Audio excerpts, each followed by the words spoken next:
বাইরে তেলে ভাজা না খেয়ে বাড়িতেই বানিয়ে ফেলে একদম গরম গরম মুচমুচে পকোড়া। তো চলো রেসিপিটা তোমাদের সাথে শেয়ার করা যাক। প্রথমে বাঁধাকপিগুলোকে ভালোভাবে সেদ্ধ করে নিয়ে নিতে হবে। তারপরে এর মধ্যে দিয়ে দিতে হবে পেঁয়াজ কুচি, আদা কুচি, লঙ্কা কুচি, স্বাদ মতো নুন, হলুদ গুঁড়ো, ভিনিগার, বেসন, অ্যারারুট, সুজি, জিরে গুঁড়ো, লঙ্কার গুঁড়ো, এগুলোকে দিয়ে ভালোভাবে মেখে নিয়ে নিতে হবে। দেখো সবার বাড়িতে আমরা কম বেশি যে কোনো পকোড়া বানিয়েই খাই। কেউ কেউ বানিয়ে খায় হচ্ছে চিকেন পকোড়া, কেউ আবার ভেজ পকোড়া, যার যেরকম ইচ্ছা সেরকম বানিয়ে খায়। তো আজকে গিয়েছিলাম হচ্ছে পিসিদের বাড়ি সন্ধ্যাবেলা। তো গিয়ে দেখছি পিসি পকোড়ার জন্য সমস্ত কিছু রেডি করছে। আমি বললাম কি পিসি আজকে কী বানাবে গো?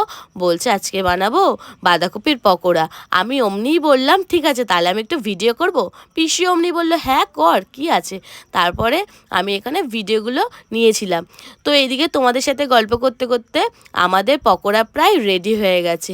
তো কেমন হয়েছে পকোড়াটা তোমরা অবশ্যই আমাকে কমেন্ট করে জানিও।